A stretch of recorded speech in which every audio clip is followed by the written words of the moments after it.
The city never slept. Not really. Even in the darkest hours of the night, neon lights buzzed over crowded streets, casting a strange glow on wet pavement. The air smelled of oil, smoke, and something faintly metallic. It was the kind of place where most people looked down at the ground as they walked, afraid to notice the world around them, afraid to get involved in things they didn't understand. Marcus knew it well. He had walked these streets for decades, always careful, always quiet, always alone. After losing his family in a distant colony accident, he had chosen isolation. The bustling crowds and constant noise of the city were tolerable, as long as no one tried to reach him.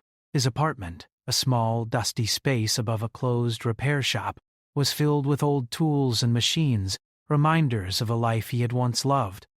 He had survived wars in space, traveled between worlds, and built machines that could fly faster than most thought possible. But here, on Earth, he kept to himself, fixing things for neighbors only when necessary, eating only what he needed, and sleeping lightly. It was late one evening when he first saw the child. Marcus had been walking back from the corner store, carrying a bag of canned food. Rain had begun to drizzle, tapping lightly on the hood of his coat. As he turned a corner, he noticed movement near a pile of discarded crates. At first he thought it was a stray dog, or maybe a cat scavenging for scraps. But then a small figure moved, too quick and purposeful for an animal. The child looked no older than 8, with skin that shimmered faintly under the streetlights, and eyes that seemed too bright, too intelligent. The hair was silver white, falling in soft strands that moved like liquid. Marcus froze. The child was clearly hungry, trembling slightly as it reached for a small, soggy piece of bread someone had thrown away. "Hey!" Marcus said cautiously, stepping closer. His voice was calm but firm. "You shouldn't be out here alone." The child flinched, stepping back, clutching the bread as if it were a treasure. Its eyes widened, and though it didn't speak, there was a strange understanding in them. Marcus noticed the child's movements were precise, careful, almost deliberate, like a trained survivor rather than a lost, scared kid. Marcus crouched down to appear less threatening. "It's okay," he said softly. "I won't hurt you. Come with me. You can eat something warm."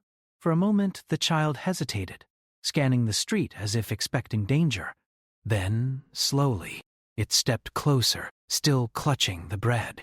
Marcus extended his hand, not touching the child, just offering reassurance. The child tilted its head, curious, and after a tense pause, it took a cautious step forward. By the time they reached his apartment, Marcus had wrapped the child in a dry blanket and handed over a can of soup. The child stared at it with fascination, its small hands trembling as it lifted the spoon. Marcus watched quietly, unsure what he had gotten himself into. "Do you have a name?" he asked. The child blinked, then shook its head. Marcus sighed. "All right. You'll have to have one." "How about Kale?" The name felt right. Strong, simple. The child looked up, eyes wide, and whispered something that sounded like Kale, confirming it in its own strange way. Days passed, and Marcus quickly realized that Kale was no ordinary child. He learned fast, understanding instructions that would have been confusing to other kids. He could fix a broken radio in minutes, and seemed fascinated by Marcus's old machines, often staring at them with an intensity that made Marcus uneasy. At night, Kale would sometimes stare at the ceiling, murmuring softly in a language Marcus couldn't understand. Yet there was a sense of longing in those whispers, a yearning for something far beyond the cramped apartment. One morning, Marcus noticed Kale standing by the window, looking out at the city with a strange calmness. "Do you miss home?" Marcus asked quietly. Kale turned slowly, the glow in his eyes faintly pulsing. He didn't answer, but Marcus could feel it. This child had seen worlds far beyond Earth, far beyond anything Marcus had ever imagined. Marcus knew he was taking a risk. He didn't know where Cale had come from, what dangers might follow him, or what the child's true purpose might be. And yet, he couldn't bring himself to send the child away. There was something human in Cale, despite the differences, something that deserved care and protection. Marcus had lost his family once. He would not lose another, not like this. One evening, as Marcus worked on repairing an old hoverbike, Cale approached him quietly. "Why do humans care?" he asked suddenly, his voice small but curious. Marcus paused, wiping grease from his hands. "We care because it's the right thing to do," he said. "Even when it's hard, even when it's dangerous. Humans, we survive because we try, because we protect, because we don't give up."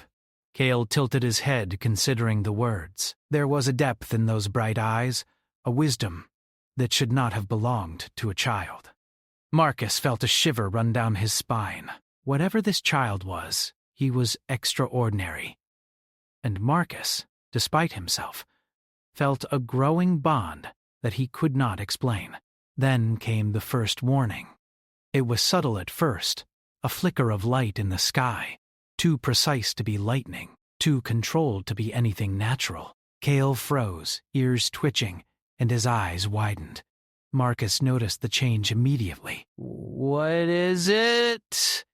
he asked, but Cale didn't answer. He only moved closer to Marcus, almost instinctively protective. The following night, the signs became clearer. Strange vehicles flew above the city, scanning in ways that Marcus could feel in his bones. Sensors, lasers, something advanced beyond Earth's technology. Marcus realized then that Cale was not just a lost child. He was being sought, hunted, and whoever it was searching for him was far more advanced than any threat Marcus had faced before. Marcus decided it was time to act. He reinforced the apartment, hid Cale whenever anyone came too close, and began teaching the child about survival in the city, how to move quietly, how to avoid detection, how to trust instincts. Cale took to it quickly, absorbing every lesson with intense focus. It was as if he had been waiting for this knowledge all along.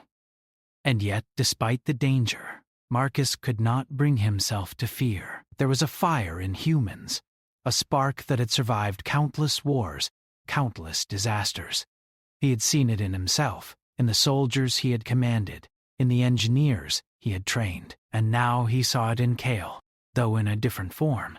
Cale had intelligence, yes, but he had the capacity to learn, to adapt, to survive, qualities Marcus recognized as uniquely human, even if the child was not. One rainy night, Marcus and Cale sat by the window, listening to the city below. Marcus offered Cale a small piece of bread. "You'll need to be ready," he said quietly. "They'll come. They already know you're here." Cale took the bread, his tiny fingers brushing Marcus's hand for a brief moment. There was trust in that touch, fragile but real. The next day, the first contact came. A scout landed not far from the apartment, moving quietly through the city streets. Marcus and Cale watched from the shadows as the strange figures passed by, scanning, searching, but never noticing them. Marcus realized the child's abilities were already giving them an edge. Cale could sense the smallest movements, detect the slightest change in the air. "Why do they want you?" Marcus asked, his voice low. Cale didn't answer immediately. Instead, he looked out at the city, eyes distant, as if recalling something far away. Then he whispered in his strange language, words Marcus did not understand, but the meaning was clear. This child was not meant to be on Earth, not meant to be small and hidden. He was meant for something larger, something beyond Marcus's imagination. That night, Marcus made a choice.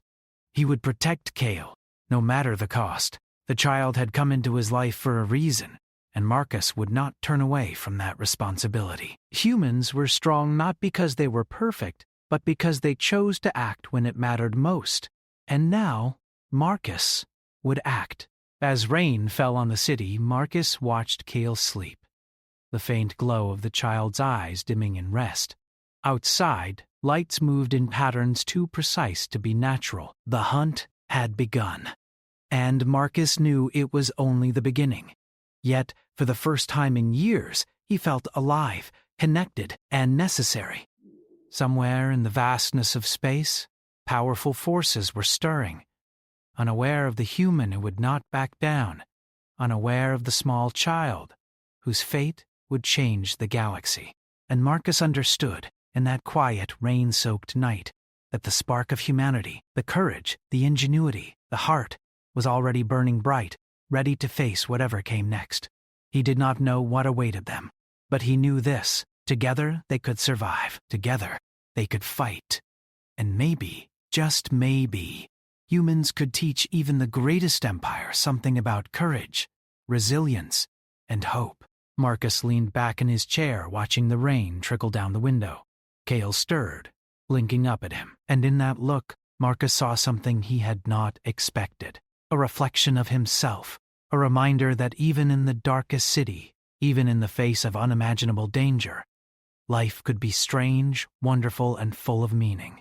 And somewhere far beyond the stars, forces were moving, shaping, searching. Marcus did not yet know it, but this small child, this glowing-eyed Cale, was the heir to an empire, and Marcus, a simple human with nothing but heart and ingenuity, would be the one to guide him through the storm that was coming. The city slept uneasily, unaware of the events unfolding within it. But in that small apartment, a human and a child were preparing, learning, and waiting.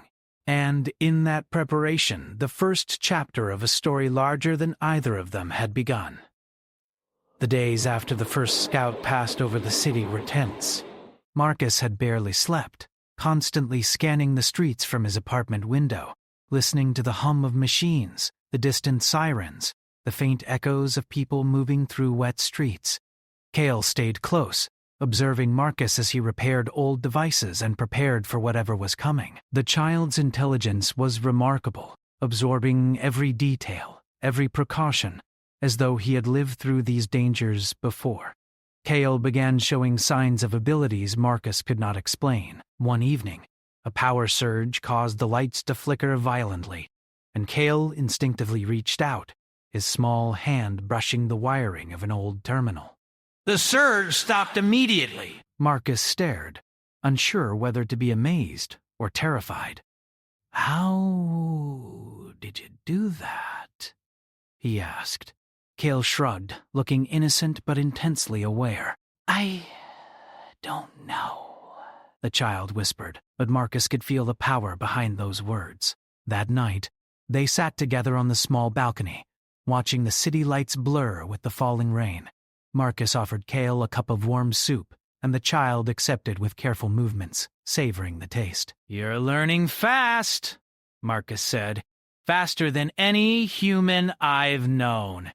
Cale's eyes glimmered faintly, but he said nothing. The first real danger came 2 nights later. A small hovercraft, sleek and dark, glided silently above the rooftops, scanning the streets below. Marcus spotted it first.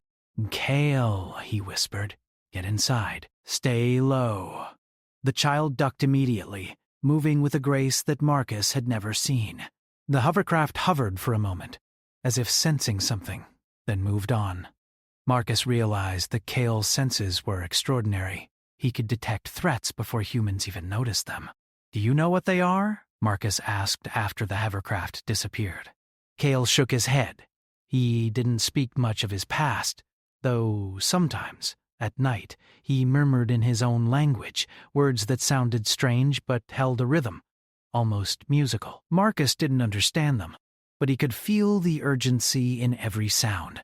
Days turned into a routine of preparation and learning. Marcus began teaching Cale about human life in detail, not just survival, but problem-solving, improvisation, and understanding the unpredictable behavior of humans. They repaired old machines together, scavenged parts from abandoned streets, and created small devices that could hide their presence from sensors. Cale absorbed it all, often improving on Marcus's designs in ways that surprised him.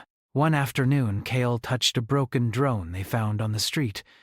With small, precise movements, the child repaired the circuitry and even enhanced its sensor range. Marcus watched in awe. Humans usually take months to do this.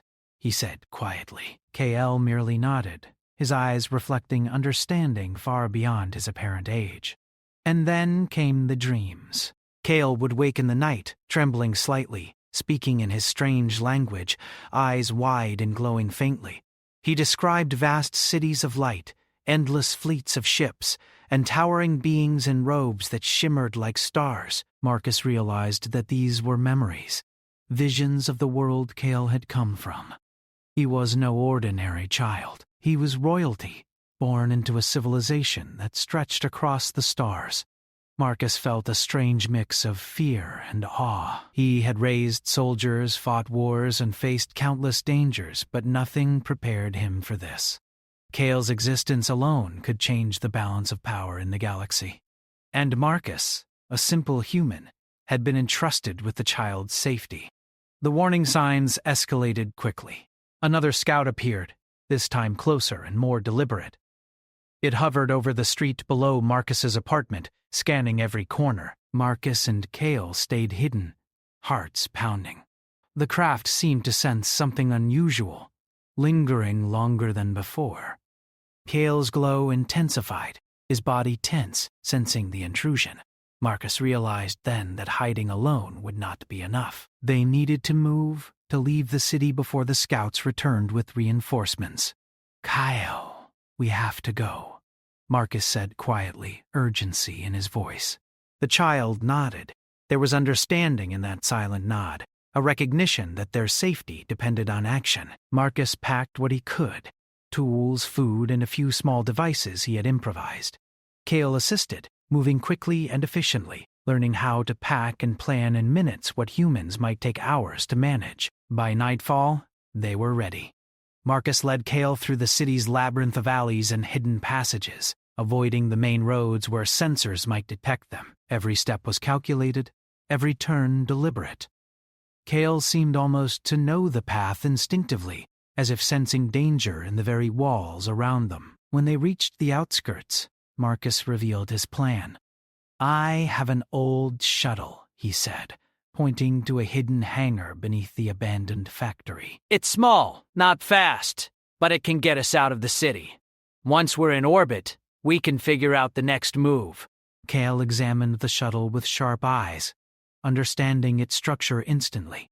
The child's hands hovered over the controls, as if reading instructions that were invisible to Marcus. The launch was tense. The city lights blurred below them as the shuttle rose, avoiding detection from the drones that still patrolled the streets. Kyle watched silently, absorbing every detail of the controls. Marcus realized that the child was already learning to pilot, to navigate, to think like a strategist. This was no ordinary companion. Kale was a student, a partner, and perhaps even a teacher. Once in orbit, Marcus allowed himself a brief sigh of relief. "We're safe, for now," he said. Kale's eyes glimmered in the dim cabin light. The child didn't speak, but moved to examine the instruments, adjusting them with surprising skill. Marcus felt a growing sense of pride. He was teaching Kale about human resilience, about survival, and the child was absorbing it, growing stronger with every moment. Their journey through space was tense. The sensors of the Arvex Empire, though advanced, had difficulty detecting Kale in the shuttle. Marcus marveled at how human ingenuity could still evade such technology. He had modified the shuttle with tricks, shields, and improvised stealth devices that would have amazed even his former colleagues. Kale observed everything, learning quickly, sometimes enhancing the modifications in ways Marcus didn't expect.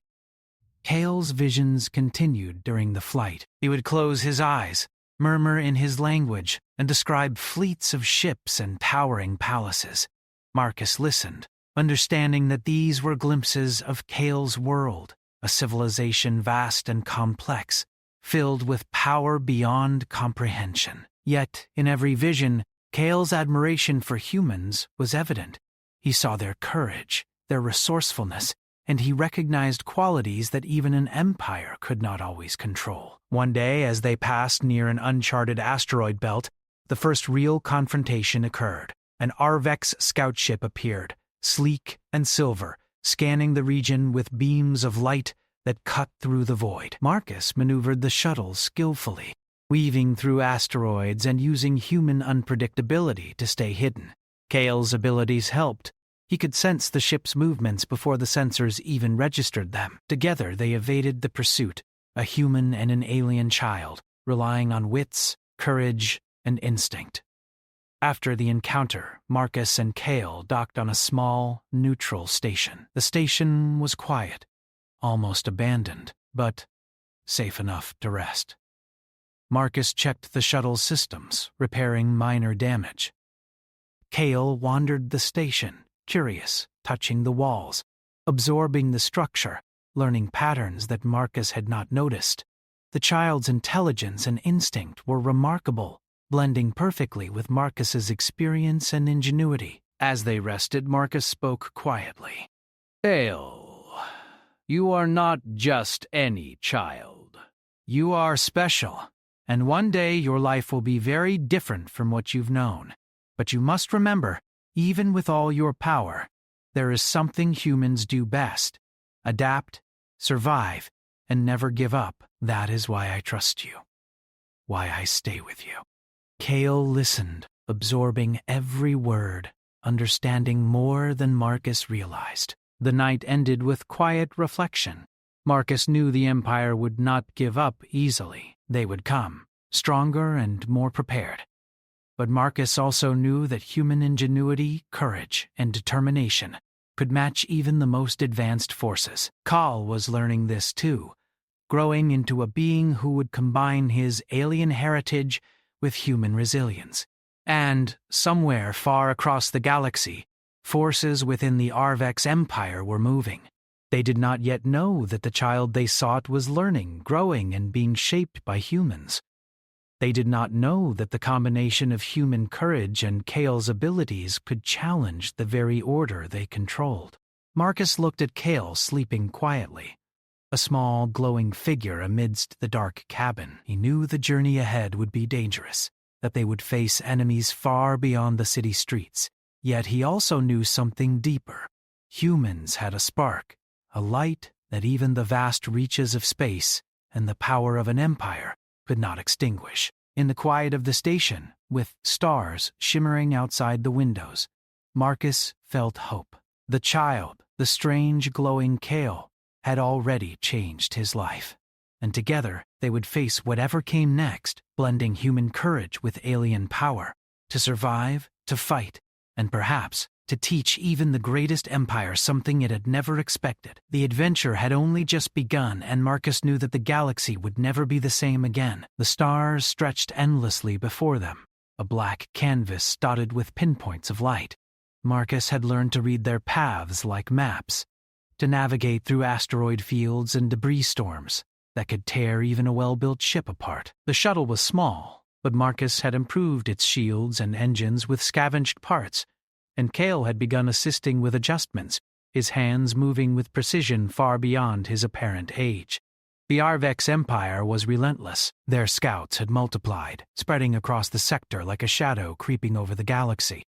Marcus knew that staying in one place too long would be dangerous. And yet, he also realized that Kale needed more than just fleeing. The child needed understanding, guidance, and perhaps even training.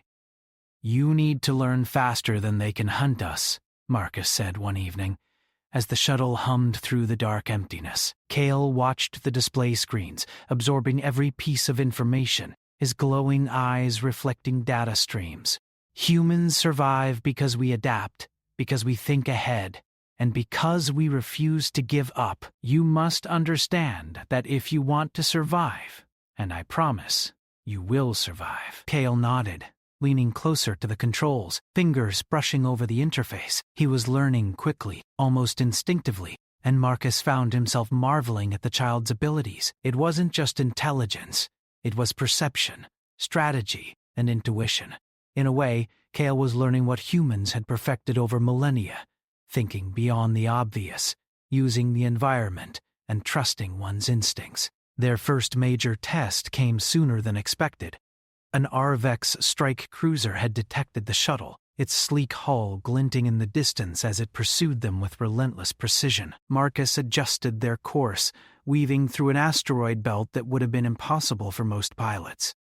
Kale's eyes glowed faintly as he assisted, sensing the currents of gravity, the gaps between rocks, the safest paths through the chaos. The cruiser fired warning beams, scanning for life signs. Marcus held his breath as Kale silently manipulated the shuttle's interface, creating small energy distortions that confused the ship's sensors. It passed by, unaware of their true position. Marcus allowed himself a moment of satisfaction. Human ingenuity paired with Kale's abilities had kept them alive once again. Days passed, and the shuttle carried them deeper into uncharted space. Marcus taught Kale about human engineering, improvisation, and problem-solving, while Kale demonstrated subtle manipulation of alien technology.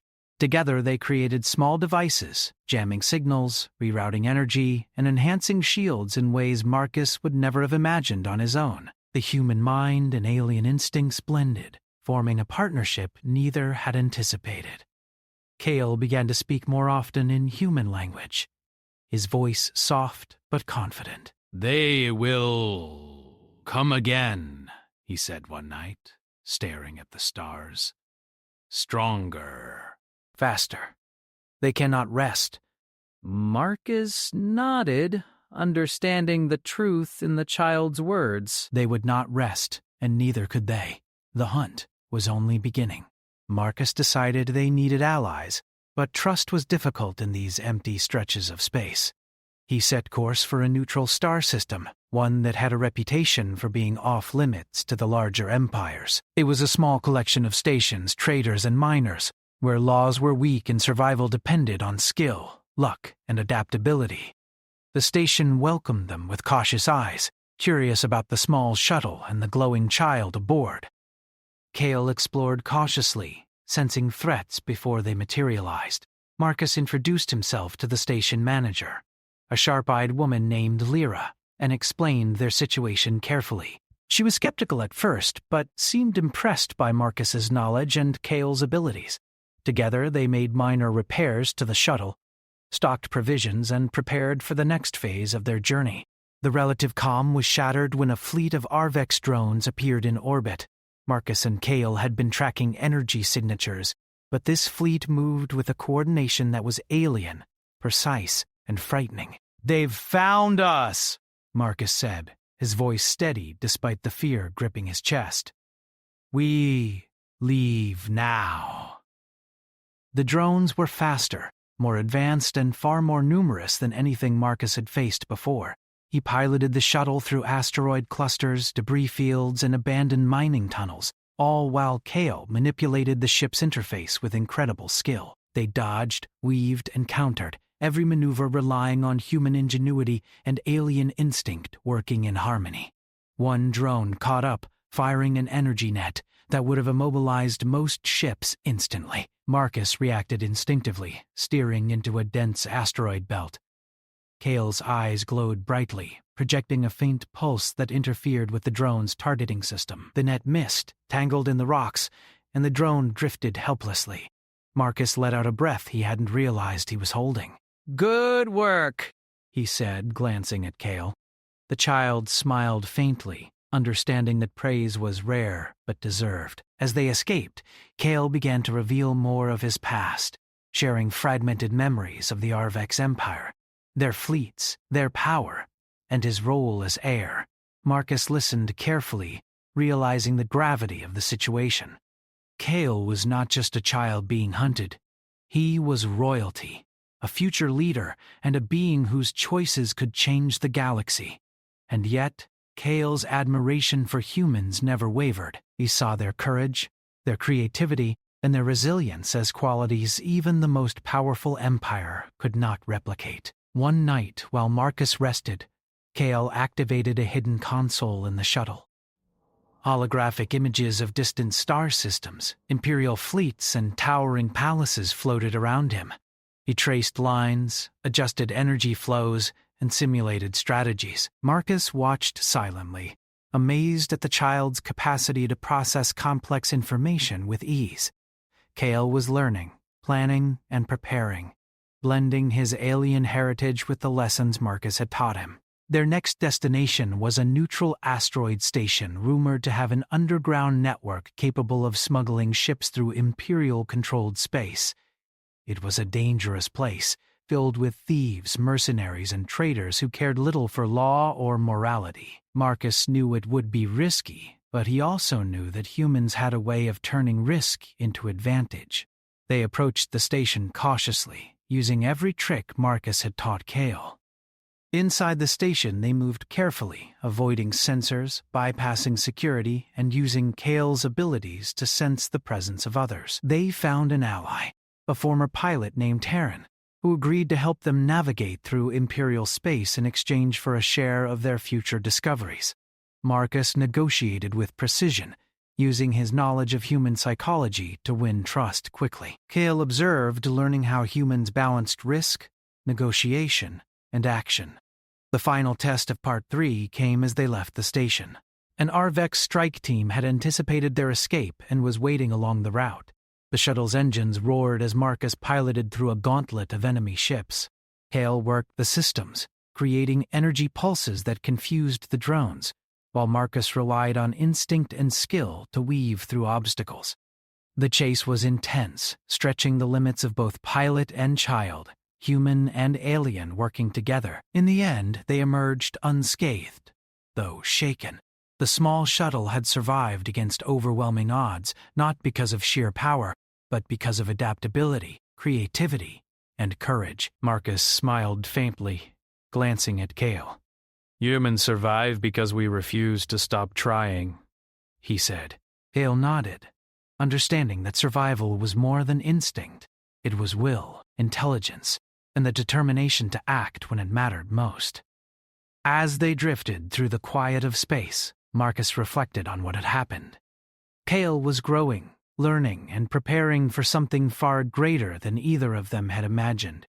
And yet, it was the human spark, the ingenuity, the courage, the relentless drive to survive that had kept them alive through impossible odds. The child was learning from him, yes, but Marcus also realized that he was learning from Kale, too. Humans could teach alien royalty many things, but aliens could also reveal strengths humans had never imagined. Somewhere in the galaxy, the Arvex Empire regrouped. They had underestimated the humans, underestimated Marcus, and the small, glowing child, and that underestimation would be their first mistake in a battle that had only just begun. Marcus and Kale settled into the quiet hum of the shuttle, readying themselves for the next challenge. The journey ahead was dangerous, unpredictable, and full of unknowns. But Marcus knew one truth: human ingenuity, courage, and determination could face even the most powerful empire. And with Kale by his side, learning and growing, they had a chance not just to survive, but to change the future of the galaxy. As the stars passed by, endless and bright, Marcus reached over and placed a hand on Kale's shoulder. The child looked up, glowing softly in the dim light of the cabin. "We're ready," Marcus said simply. Kale nodded.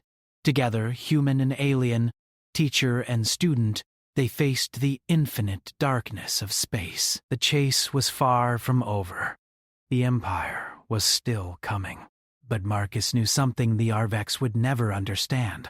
Humans did not give up, even when the odds were impossible, even when the universe itself seemed against them.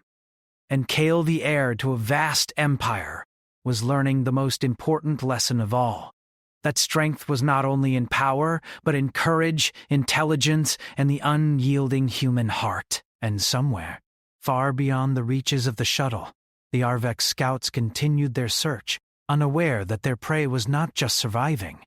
They were learning, adapting, and preparing to challenge everything the Empire thought it knew about strength. The shuttle drifted in the quiet of deep space, stars stretching endlessly in every direction. Marcus and Kale had survived countless dangers, dodged Imperial fleets, and outsmarted scouts that were supposed to be unstoppable. Yet, even in the calm, both of them knew this was only the beginning. The Arvex Empire would not give up, and Kale's destiny awaited far beyond survival.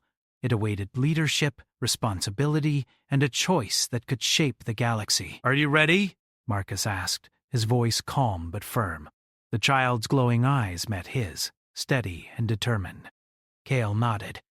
He had learned quickly from Marcus, not only survival skills and strategy, but also the human qualities that made humans unpredictable: courage, creativity, and the ability to act without perfect knowledge. These were qualities even the Empire could not calculate. Their next destination was a remote system on the edge of Arvex-controlled space. Intelligence gathered from smugglers and old star maps indicated that the system contained a natural fortress, an asteroid belt dense enough to hide even large ships, and small colonies that could provide temporary shelter. Marcus plotted their course carefully, using every trick he had learned over decades of piloting. Cale assisted, scanning sensors, predicting enemy movements, and suggesting maneuvers that Marcus would have never imagined. Together, they were a combination of human intuition and alien precision. As they approached the belt, the first sign of trouble appeared. Arvex drones had anticipated their arrival and formed a blockade. Marcus narrowed his eyes. "This will test everything you've learned," he said. "We have to be smart, not just fast." Cale nodded, his small hands moving over the controls, glowing faintly as he manipulated energy flows and projected subtle pulses that confused the drone's targeting systems. The chase began in earnest. Asteroids tumbled around them, creating hazards and hiding places. Marcus piloted with skill, weaving between massive rocks and through narrow gaps. Cale's abilities allowed them to anticipate the drone's movements, creating temporary safe paths even in the chaos. The drones fired energy nets and scanning beams, but Marcus's ingenuity and Cale's alien instincts kept them one step ahead. "Marcus, left," Cale said suddenly, pointing to a small opening between two asteroids. Marcus adjusted immediately, and they slipped through a tight space the drones could not follow. "Good," he said, allowing himself a brief smile. "You're learning faster than I thought." Cale's glowing eyes reflected pride, but there was also a seriousness beyond his years. He understood the stakes. Once inside the asteroid belt, they found temporary safety. Marcus breathed deeply, realizing how much he had come to rely on the child, not just for abilities, but for judgment, intuition, and courage. Cale had grown from a frightened, glowing child scavenging on Earth's streets into a capable, confident being ready to face challenges no human or alien had ever faced together. But the Arvex Empire was relentless.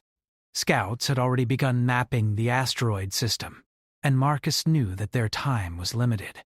Cale's visions, their dreams, and fragmented memories of his heritage began to surface more vividly. He saw himself as a ruler, surrounded by fleets and palaces, a leader who could unite or destroy. And yet, he also remembered Marcus's lessons, the value of caution, the strength of humans, and the importance of courage and morality. Marcus realized that Cale's true challenge was not escaping the Empire. It was preparing to become what he was born to be. The child was heir to a galaxy-spanning empire, but without understanding, without guidance, that power could be dangerous, even destructive. Marcus had taught Cale the human qualities that could balance raw power, compassion, ingenuity, and the refusal to surrender, even in the face of overwhelming odds. The final confrontation came suddenly. A massive Arvex cruiser, larger than anything Marcus had seen before, emerged from the dark of space. It blocked the exit from the asteroid belt, cutting off their escape. Marcus tightened his grip on the controls. "They've underestimated us," he said. "But that's their mistake." Cale's eyes glowed brighter, his small hands manipulating controls with precise, deliberate movements. Marcus and Cale executed a series of maneuvers that combined human unpredictability with alien foresight. The shuttle twisted and turned, dodging energy blasts, weaving between rocks, and using debris to create blind spots. Cale projected pulses that interfered with targeting systems, while Marcus piloted through spaces no other ship could navigate. Each movement was a test of ingenuity, courage, and trust. Cale then spoke, his voice steady. "We can't outrun them forever, but we can outsmart them, Dowager." He gestured to a nearby cluster of asteroids. There. We'll use the gravity fields to hide, and I can create a decoy signature. They'll chase shadows while we escape. Marcus nodded, impressed. The plan was risky, but it relied on human adaptability and Kale's unique abilities. They executed the plan perfectly. Kale manipulated the shuttle's energy signature, projecting a phantom ship moving in the opposite direction. The Arvex cruiser, confident in its sensors, pursued the decoy relentlessly. Marcus steered the shuttle through a narrow asteroid passage, the rocks scraping the hull and rattling the cabin. Every second counted, and their survival depended on trust, skill, and courage. When the last drone passed, Marcus allowed himself a breath of relief.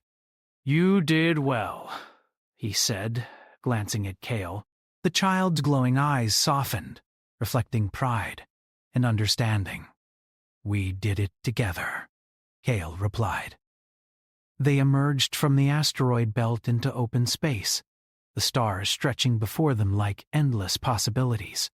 Kale looked out the viewport, visions of the Empire filling his mind, vast cities, fleets, and the throne that awaited him. But now, he saw them differently. He understood that leadership required more than heritage.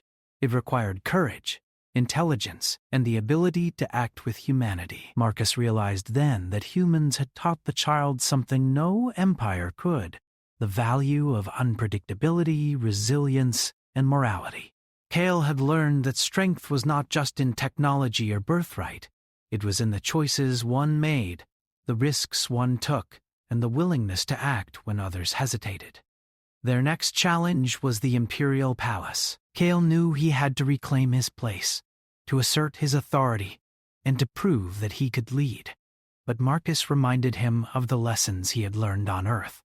Trust instincts, rely on allies, and never underestimate the value of courage and creativity. Kale nodded, understanding that his future would be shaped by both his alien heritage and the human qualities Marcus had instilled.